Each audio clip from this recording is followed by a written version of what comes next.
Welcome to HortTube. My name is Jim Putnam and this is a Purple Magic Crape Myrtle.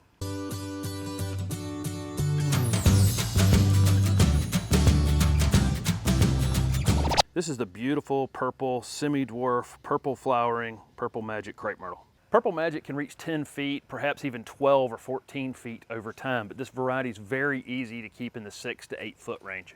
Purple Magic is going to be listed on most websites as zone 7 to 9. It's probably worth a try in 6B or 10A. Crape myrtles are typically very fast growing, but these semi-dwarf varieties will probably only add about 18 inches a year. Crape myrtles are definitely sun-loving plants. The more sun, the better really on these, and you definitely want to get them in morning sun and get them dried out pretty quickly. This variety is very mildew resistant, but not mildew proof. There are a lot of different uses for one of these semi-dwarf crape myrtles. This plant would actually work great on the corner of a foundation where you want to get some height. Probably wouldn't work well along the foundation because it will get a little taller than your windows probably.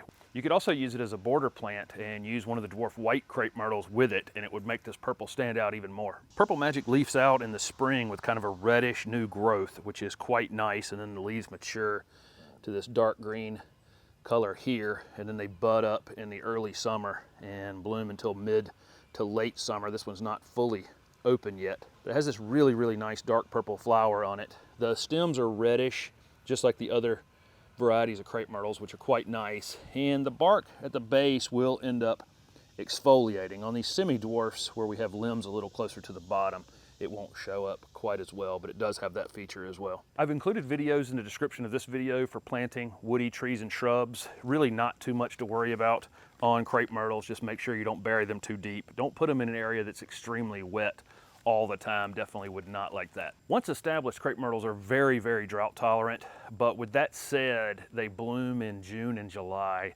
and things can definitely get heat stressed and definitely get very dry during that period of time. So if you were to let it become very dry during the time that it was in peak flower, you're definitely going to end up losing some foliage and losing a lot of flowers. So that's the time of year to keep an eye on it. Walk over to it, go down about 2 inches near the base of it. If it's dry, drown the space around it and then let it dry out again. The only time you really want to fertilize crape myrtles is in the late winter or early spring as they're starting to leaf out.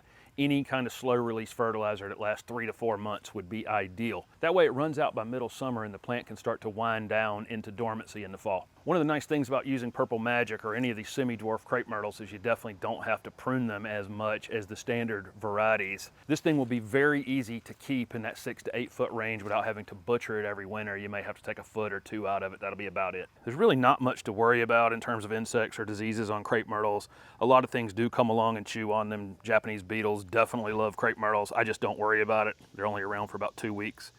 And then they're gone. Like I said, they are susceptible to powdery mildew if they stay too wet in the morning. They are very susceptible to aphids in the spring, and the aphids secrete a fluid onto the leaf, makes the leaf sticky, and then they can develop what's called sooty mold, which is a black mold on the leaves. It's quite unattractive in the summertime, so do keep an eye out in the spring on the newest growth for aphids and get those under control if you see those, because it can lead to a secondary problem. Crape myrtles are considered very deer resistant. So what are you waiting for? Even you can grow the low maintenance, beautiful, purple, summertime flowering Purple Magic Crape Myrtle. Thank you for watching my video, and if it was helpful, please hit the like button and subscribe to my channel for future videos. Also comment below with any questions you have about crape myrtles. Thanks again.